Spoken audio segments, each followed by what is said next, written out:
Luigi, everyone's favorite awkward underdog lil bro. Sometimes he's heroic and just as useful as Mario, and other times he's the damsel in distress. Today though, we're gonna look at Luigi's character in every mainline Mario game and rank him from worthless to elite. All the way back in the original Mario Bros. Arcade game, he's basically the OG clone character. Same moves, slightly altered colors, and only there so player 2 can tell who they are. That said, he's just as useful, but only in multiplayer, and it's why Green Mario tiers here in the first place. Just like its less super counterpart, Super Mario Bros. Gives Luigi the same skill set as Mario and no distinct physical attributes whatsoever, so he's reserved for lil bros. For as much crap as this game gets, it is the first game to make Luigi stand out a little bit. He looks the exact same, but we finally see his movement get a bit more slippery and his jump get a little higher. It's not as exaggerated as it is in later games, but it is the start of making him his own unique character. And for that he gets hard mode tier, because he is pretty helpful, but playing as him makes an already excruciatingly difficult game even harder.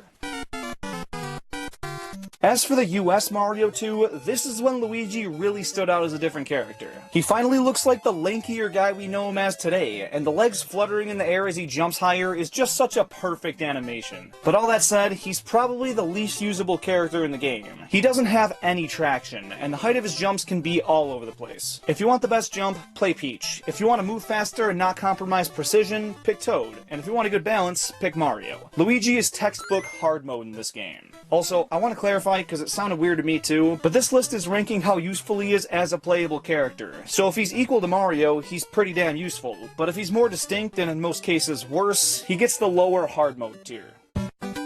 Perfect example, Super Mario Bros. 3, which reverts Luigi back to a green Mario, and is bad for his originality, but his usefulness is right up there with Mario. Yeah, the two best 2D Mario games make Luigi a clone, which is kind of a shame. Honestly though, not a huge loss. These are some of the best designed levels in the Mario series, and having a tight controlling character is almost necessity.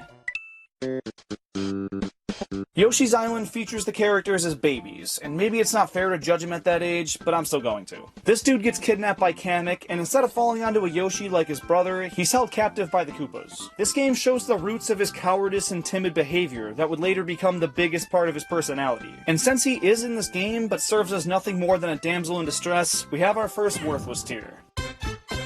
Super Mario 64 is the most notorious absence of Luigi's career. I mean seriously, L is Real 2401 is one of the most iconic mysteries in gaming, and getting to the bottom of it just a couple of years ago is crazy, and really shows the lasting impact this game had on a generation of players. But he's still gone. Just like 64, Sunshine didn't have any trace of the green dude, and he was never even planned for the game. At least here it makes sense though. Luigi got his own game with the GameCube's launch, and Mario got his own. I'm glad they did away with this in future games and brought Luigi back to the main series, but still, I understand why he's not here. Gotta do it to him though.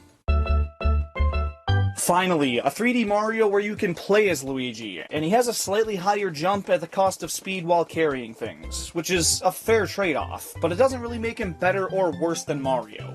But he is the dealer in the casino minigames, and I don't know about you, but I've never seen Mario working the tables and encouraging children to gamble, so elite!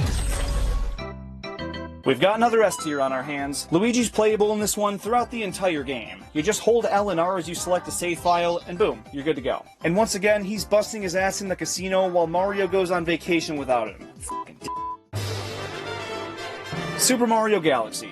Now, on paper, he's at least hard mode tier. He's playable just like Mario, and he has his usual improved jump and more slippery controls. But you only unlock him after you 100% the game, so the Galaxy's already saved, Peach is home in bed, and now Luigi wants to step up. Also, throughout Mario's 100% run, he rescues Luigi time and time again. Hell, when you unlock Luigi, you're rescuing Luigi. He's borderline worthless, but we're gonna toss him in barely does anything. He's playable this time around, but only as a player 2, and he's not any different than Mario, so he'll fit well in Lil Bro. Pause. Galaxy 2 treats Luigi a little better than the original. For starters, you don't have to save him anymore, and he actually helps Mario throughout the main game. Not all the time, but he randomly spawns in certain levels, and if you talk to him, he becomes playable, which makes it more difficult, so I would not recommend that. And of course, when you beat the game, he becomes permanently playable. But this time it's not after collecting all 120 stars. Rather, you just gotta beat Bowser's Galaxy Generator. For that, he gets a solid hard mode.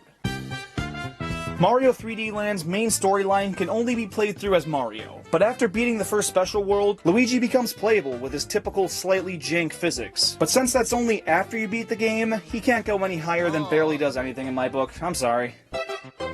This game does the same thing as 3D Land. Beat the game, unlock Luigi. Except here, he plays the same as Mario, so...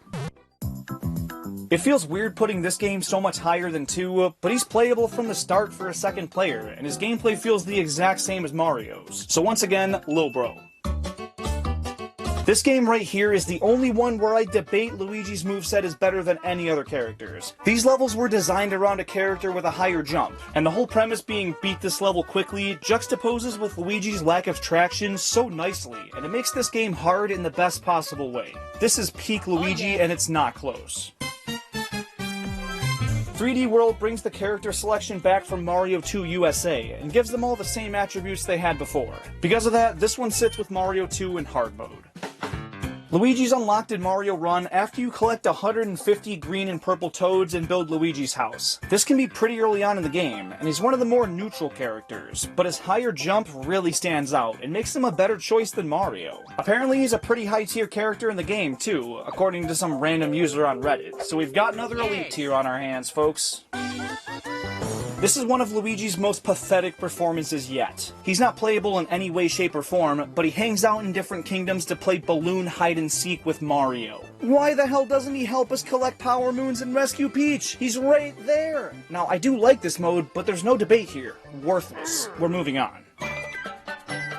This time, he himself isn't present, so he gone tier, but there's an enemy called Fury Luigi, and he's annoying as hell. So if there was a tier for actively making things worse, he might just go there. And finally, we've got Super Mario Bros. Wonder, which has the most impressive playable cast of any of the mainline games, but it comes at the cost of unique movesets. You get Yoshi's, Nabbit, and everybody else, so he's once again just a green Mario. And there you have it. Real quick, if you take your Nintendo Switch on the go a lot and wish it was easier to lug around, you gotta ditch that clunky old dock. It's bulky, flimsy, and really doesn't have a good reason to be. And Accelerate Gaming's portable dock is the solution you've been waiting for. It cuts the unnecessary plastic of Nintendo's and gives you a sleek, durable, and very portable alternative. And it's only 20 bucks, so if you want to enhance your Switch setup and support this channel, go grab one now with an additional 15% off using code Klinger. That promo is not gonna last long, so act on it while you can. And if you disagree with me on any of the rankings in this video, leave your take down in the comments. And if you enjoy videos like these, hit that subscribe button and turn on notifications. I'm posting content like this every Saturday at 12 PM Eastern, and we're getting really close to 100,000 subscribers, and I want that damn play button. Thank you so much for watching.